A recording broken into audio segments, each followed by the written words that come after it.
Your salary was never designed to set you free. It was designed to make you feel just free enough that you never ask the question. Free enough to pay the rent without panicking. Free enough to go out on Friday without checking first.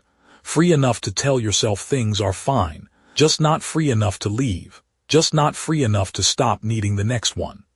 Every month the same thing happens. The money arrives, you exhale, then it leaves, and you inhale again tightly and wait for the next one.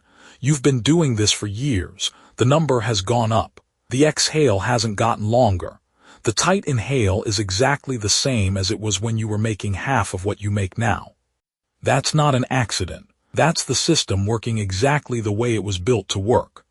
There are 7 levels to this. By the time you reach the last one, the word salary will mean something completely different to you than it does right now. Level 1, the first paycheck, the feeling they sell you.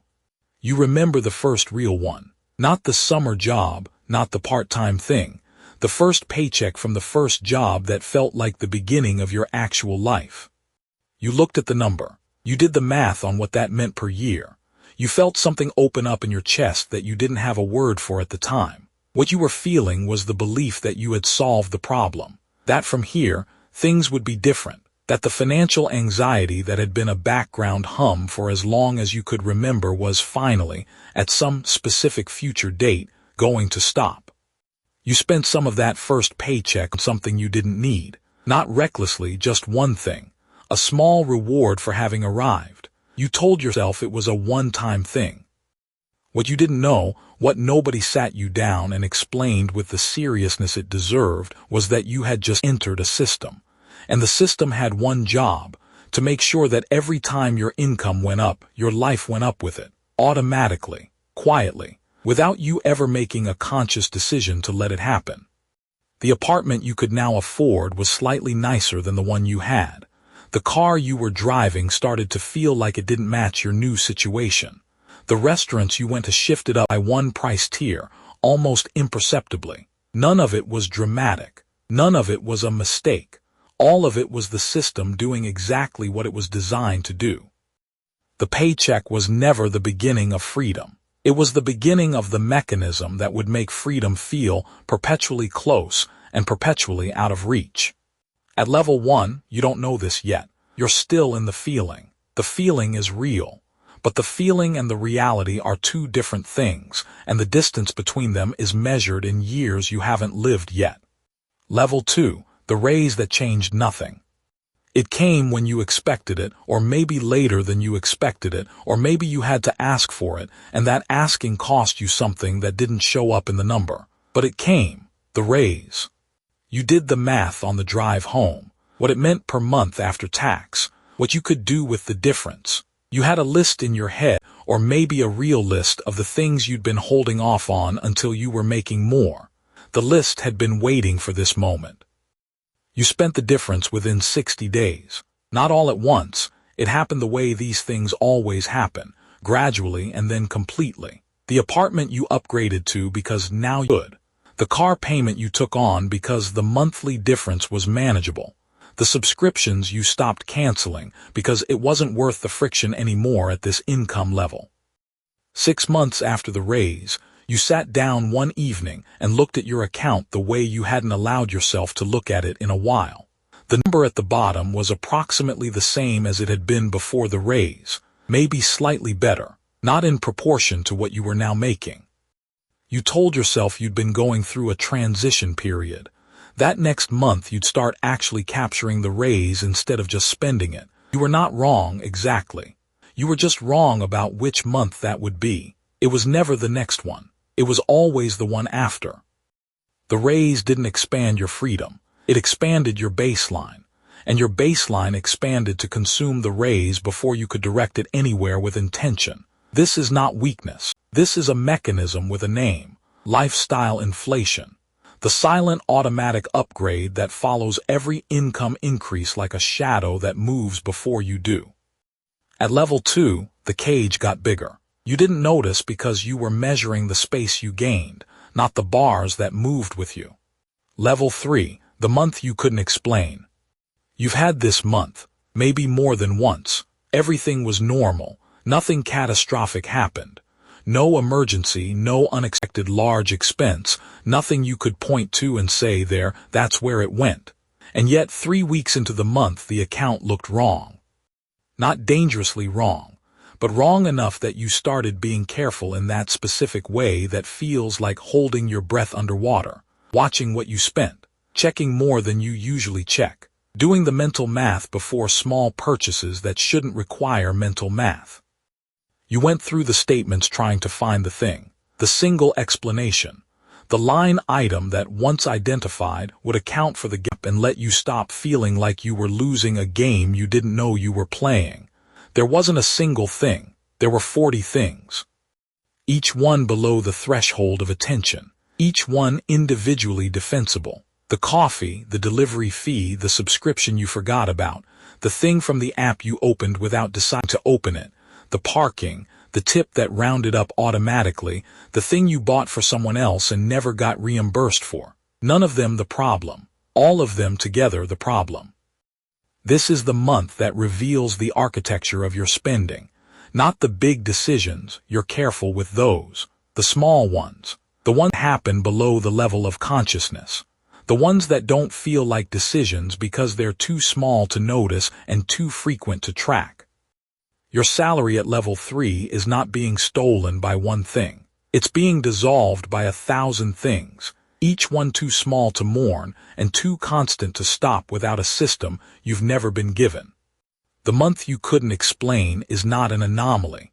It's a recurring event with a structural cause, and the cause isn't that you don't make enough. It's that no one ever showed you where the money goes when you're not watching it. Level 4, the ceiling you can't see. There's a version of your career that looks from the outside like progress, promotions, title changes, a salary that has moved meaningfully since where it started.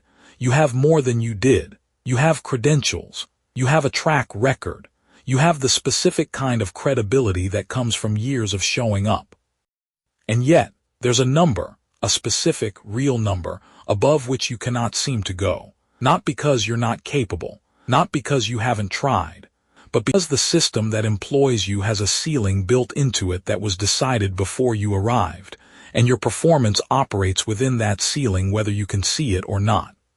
You've hit the ceiling without touching it. You know it's there the way you know a room has a ceiling even in the dark, not from seeing it but from the way the air sits. The raise this year was 3%, the same as last year, the same as the year before, calibrated precisely enough to keep you, not enough to change anything structurally.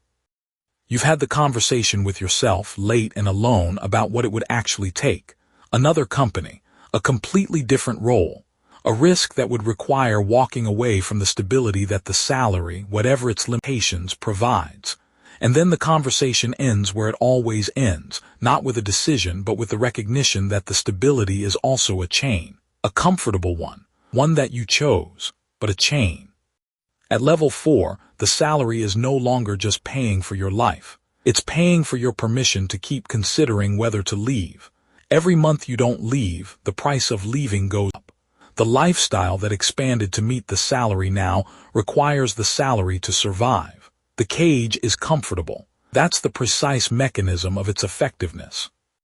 Level 5, the day you did the real math. Not the monthly math, not the can I afford this math. The other math, the one you've been avoiding. You sat down, maybe late, maybe alone, maybe after something happened that made the avoidance suddenly feel more expensive than the calculation, and you did the full math. 40 working years. Your current salary, adjusted for the raises that will come if everything goes well. The retirement account at the rate you're currently contributing. The number you'd have at the end of it if you kept doing exactly what you're doing, exactly as you're doing it. You looked at that number for a while. It was not the number you had imagined when you were younger and the future was still hypothetical. It was a real number, a specific, achievable, insufficient number. The number of a life that works in the technical sense, that doesn't collapse, that pays its bills, that reaches a kind of ending that isn't a disaster, but isn't the life you were working toward.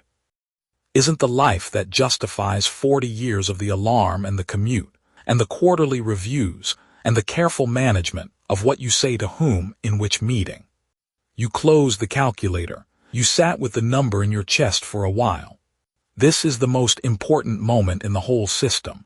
Not because it's the worst one, there are worse feelings than this, but because this is the moment where the salary reveals its full architecture, not what it gives you, what it was always going to give you if you never changed anything. Most people close the calculator and don't open it again for years.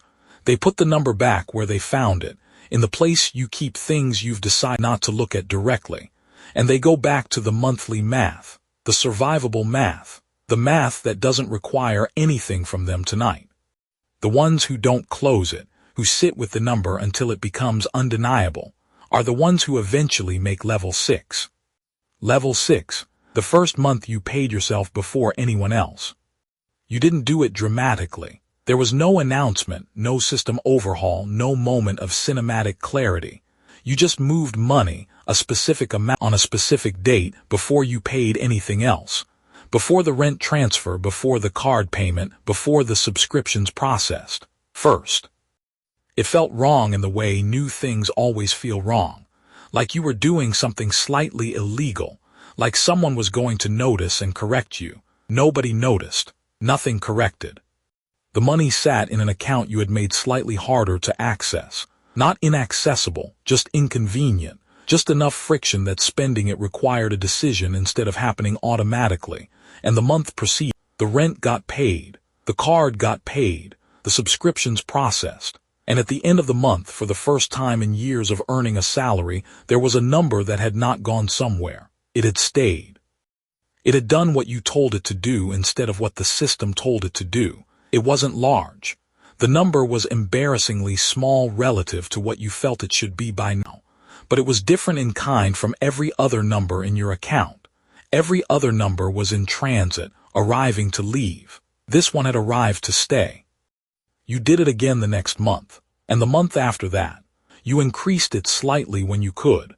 You protected it when things got tight instead of sacrificing it first the way you used to sacrifice it last and never. At level 6, the salary is still the salary. The job is still the job. Nothing visible has changed. But the relationship between you and the money has changed completely. For the first time, you are not just a pass-through for the system. You are taking something before the system can root it away from you. That is the beginning of the only real answer to everything that came before this level. Level 7, the morning the salary became optional. You didn't quit dramatically. There was no speech. No moment where you told your boss what you really thought or walked out of a meeting, or did any of the things you imagined doing in the years when the salary felt like a trap with no exit. You just woke up one morning and did the math, and the math said something it had never said before. It said, you could stop. Not forever, necessarily. Not in the way that means never working again or never contributing anything to the world again. Just the paycheck. The specific paycheck from the specific employer who had been determining the structure of your weeks for longer than you could now fully account for. You could stop needing that one. The number in the account you'd been building was doing something. Not a lot. Not enough to replace the salary entirely, not yet. But enough to cover the floor. Enough that losing the paycheck would be a problem you could solve rather than a crisis that would end things. Enough that when your boss said something in a meeting that required you to either agree or to tell the truth, you were able, for the first time, to briefly consider telling the truth before deciding what to say. That consideration, that half-second where you actually waited, was worth more than any raise you had ever received. The salary is the same salary. The job is still the job. But you are not the same person who started at level 1 holding a paycheck that felt like the solution to everything. You know what the paycheck is now. Not a solution. A tool. One tool among several. The one the system wants you to depend on completely. The one that stops being a cage the moment you stop needing it to survive. Most people will spend 40 years inside the system without ever asking what the system is for. Without ever doing the real math. Without ever moving the money before the system can root it away. You did the math, you stayed with the number, you moved the money first. That's the whole difference. Not luck, not talent, not a different salary. Just the decision to stop letting the system pay you and start paying yourself. Your salary was never designed to set you free. It was designed to make you feel just free enough that you never ask the question. The question is simple, not easy, simple. How much of what arrives in your account this month will still be there next month? Not because you couldn't spend it, because you chose not to. That number, whatever it is right now, is the only honest measure of where you are in the system. The salary is running. The system is running. The question is whether you are running with it or building something the system can't root away from you. The math is waiting. Most people close the calculator. See you in the next one.